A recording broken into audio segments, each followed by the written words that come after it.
Hey, Shalom, Shalom, Shalom. This is Don Mom with the DC Camp Branch Great Millstone, back for another video. First and foremost, call halal Yahweh, Ba'ashem Yahushai, Ba'ashem Rekah Radash. Alright, double honor squad to the apostles, bishops, and elders of Great Millstone who were well.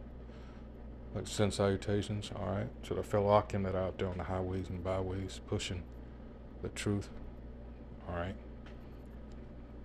across four corners of this earth, while also putting up numerous videos saturating the internet, all right, with the truth, all right, because time grows short, people. It's not the time to be, messing around. So here we go, another example of how this wicked ass so-called white man, these Edomites, you know,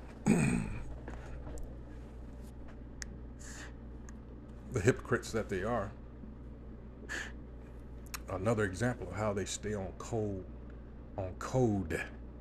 all right, even when something like this happens. Get a load of this. So this is from the Professor Black Truth site again, which I use. And before I get started, let's go into, let's see, hold on. Let's see. Thought I had it. Hold on. Let's see. Uh,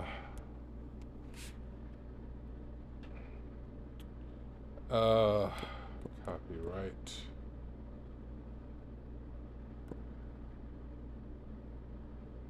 Alright. I thought I had it already ready to go, but evidently not. Let's see. Alright. Because I just changed,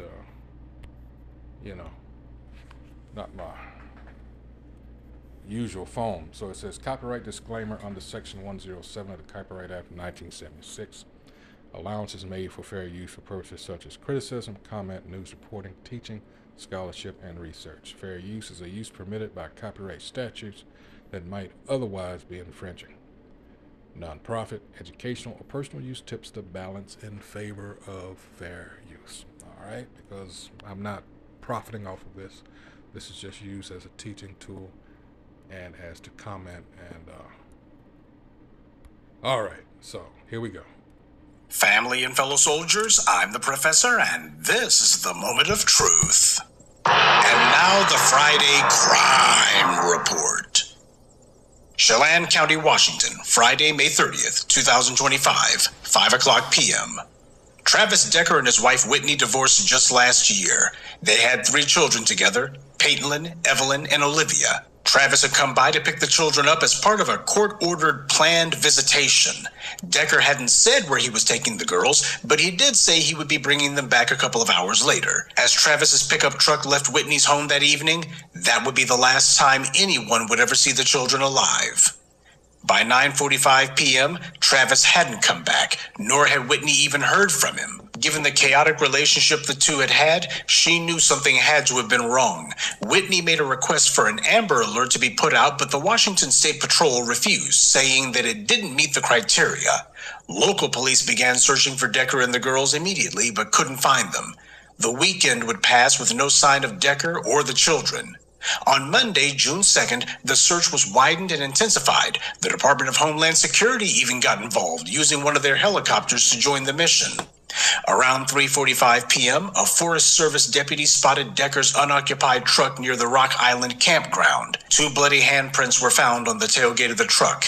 The 3 girls' bodies would be discovered on a nearby embankment with plastic bags over their heads and zip ties on their wrists. Authorities say that all 3 of the girls had died by asphyxiation. Travis Decker's cell phone records showed that he had been in that area on Saturday, but as of Monday, he was nowhere to be found. This story has gone national, and as of this recording, local, state, and federal agencies are still looking for Travis Decker. He came from a military family. His father was a Green Beret. Yet, I'm willing to bet the majority of you that see this haven't heard of this. Why is this not pushed like anything Jake does? See, this is why, for those of you that still don't get it, it's hard to believe in this day and age that you don't, but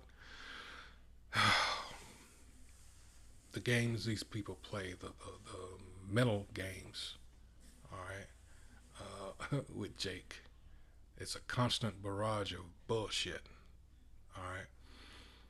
And I was going to see if I could look up, because they always say, well, we commit the most crimes because we're, the most violent and all this. In fact, while I got it on my mind, let's see, let's go to FBI crime stats.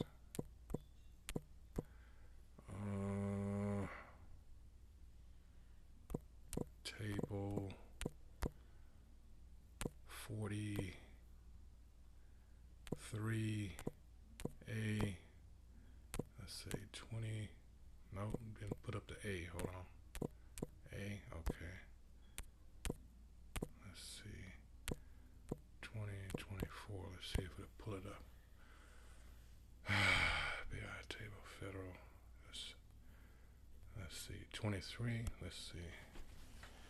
Oh, crap. That's not what I wanted. FBI's Crime Data Explorer. Oh, not this again. That's not what I wanted. Damn it. It's the chart I'm looking for. Maybe this is it. Let's see. No, it's got that same thing. Oh, crap. Crime rates and trends. Historical. No, this is not what I'm looking for. Damn it. Why is it so hard? Let's see. I know. Let's see. Crime and wrongs. FBI. Let's see.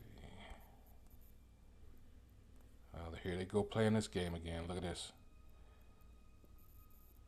Yeah. Yeah. Yeah, alright, whatever.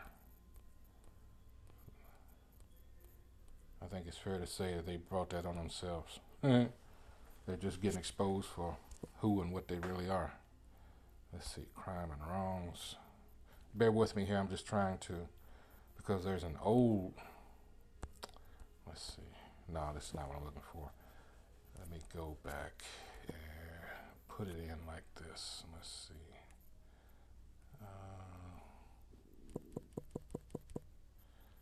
See if this will work.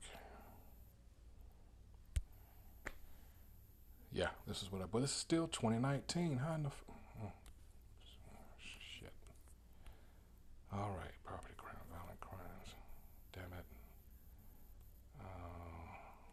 That's not what I want. Let's go back. All right, this is the sheet, because they always say, well, we're the most violent. Now, I will admit, it says, the first one says murder and negligent manslaughter, but this is mostly Jake on Jake, so-called black on black, and that's the curses. But when you look at everything else, let me make it smaller here so you can see the category. Look at here, rape. More than twice, 588 to 4,400. Robbery, look at that. Oh, they say we got that, but again, all right. About 4,000. Aggravated assault. Look at that. And from here on down, it's not even a contest. Look at this. So all of this but 2.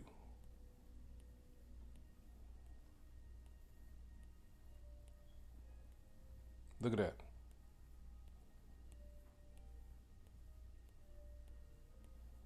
Wow. Back to the video. Green Beret. Travis himself joined the Army in 2012 and served in Afghanistan.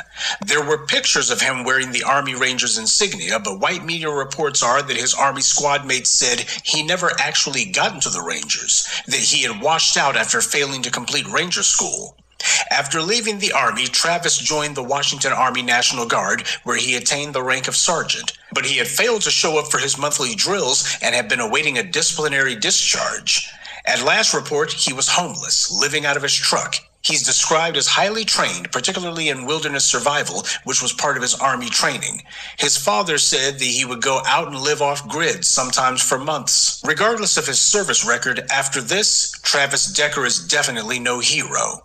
Now, surely nobody would have any sympathy for a man accused of murdering 3 children, particularly his own children. Really? At least the white media wouldn't dare to try to minimize that, or to humanize a creep like, oh, you already know that they're doing it. They have stories with headlines that his ex-wife's attorney is saying that the system had failed Travis Decker. Uh-oh. Him. The system failed him. Ariana Cozart, the attorney for Decker's now ex-wife, said the courts didn't fail these girls. It wasn't the judge and it wasn't Whitney. It was our system. Whitney feels like the system really let Travis down.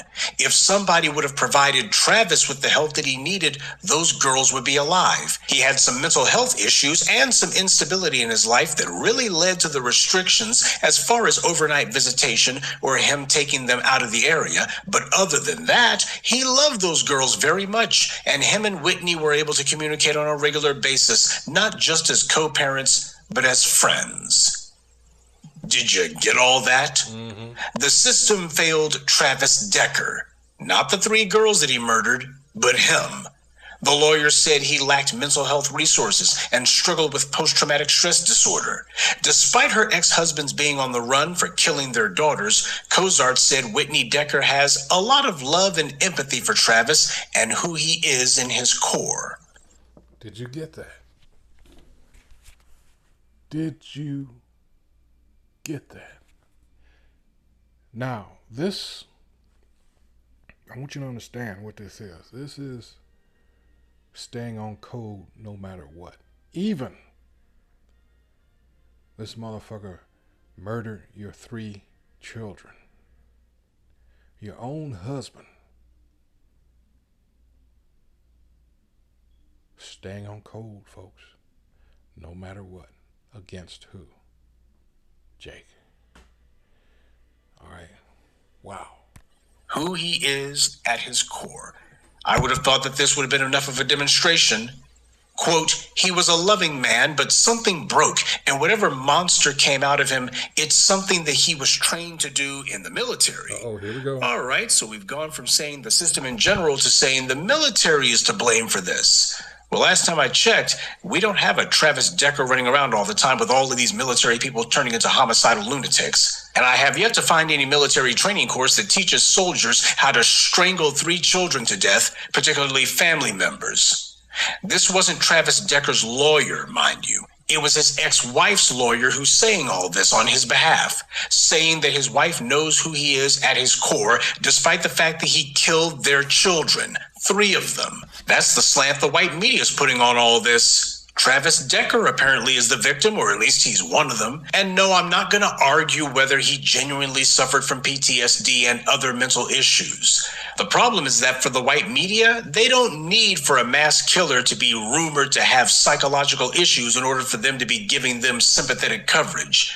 This is how it always is when the murderer is from the dominant society. When the killer is black, then they never have any mental problems. They can be baying at the moon, but the white media will still claim, well, there's nothing wrong with him. He's black. That's just how those people are.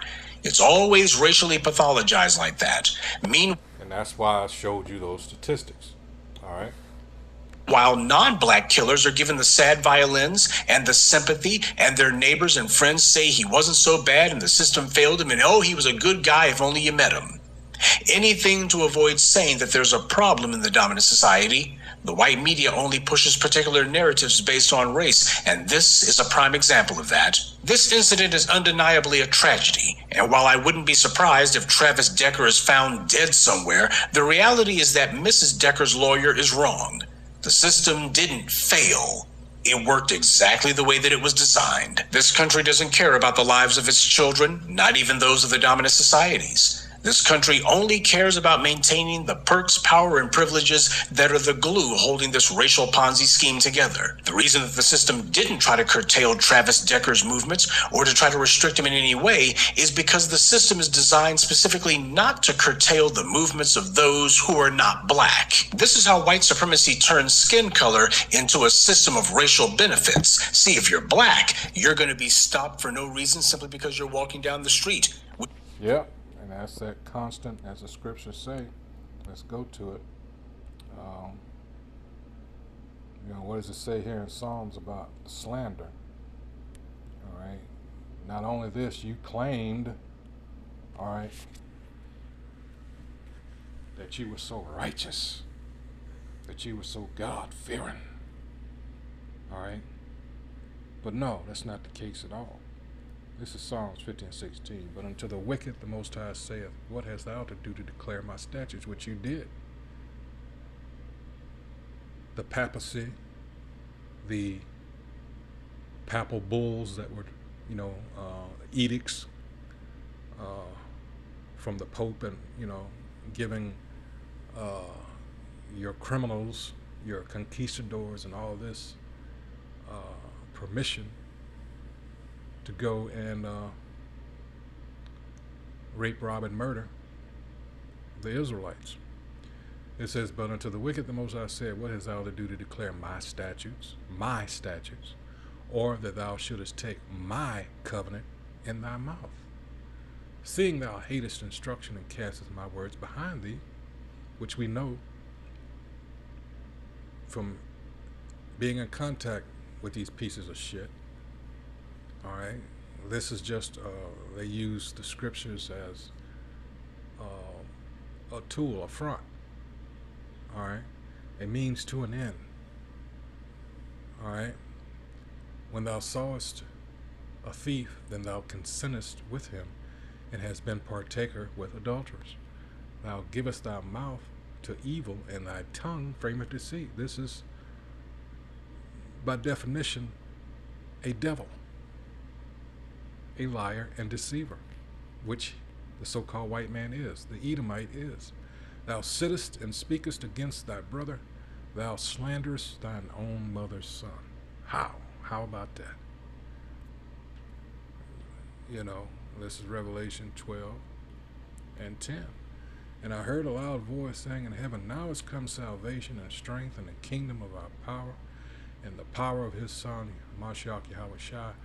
For the accuser of our brethren is cast down, all right, which accused them before our God day and night. This is why it tells you in Isaiah 14th chapter, because don't you know, the Most High knows what he's doing.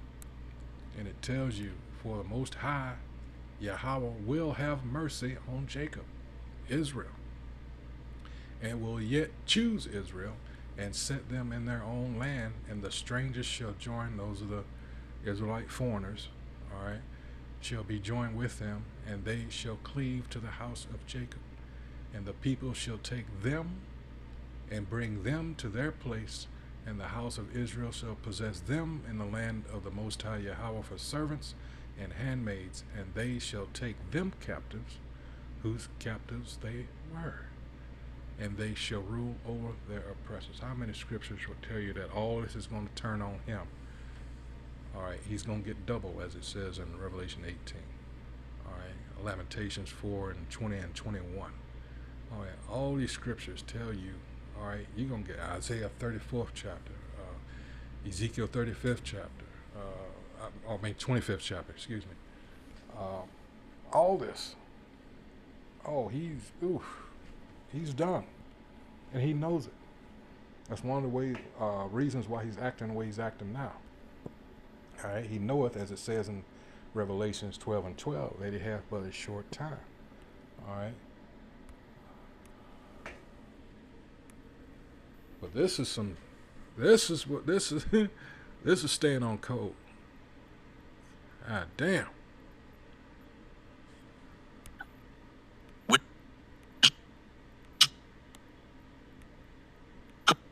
Result in you being grievously injured or even murdered outright, and there will be no punishment for the killers. Meanwhile, if you're from the dominant society, you don't get treated like that. You get to have all the freedoms the American law claims to have. And that's how the system does it, by deliberately curtailing the movements of black people and intentionally allowing non-blacks to move about freely. That way, none of their freedoms are ever encroached or infringed upon. Travis Decker is unquestionably undeserving of any sympathy or consideration, and yet that's exactly what he's getting from the white media. If he does happen to be captured alive and he finds himself in court needing an attorney, I guess he can go to his ex-wife's lawyer, because apparently she has no problem saying that this is all just a case of the government's to blame, the army's to blame, the system's to blame. Yeah, the guy who strangled the 3 little girls to death, he has the least culpability here. Right? Bending over backwards to create some sort of sympathetic or otherwise narrative of understanding for a man who killed his own 3 children.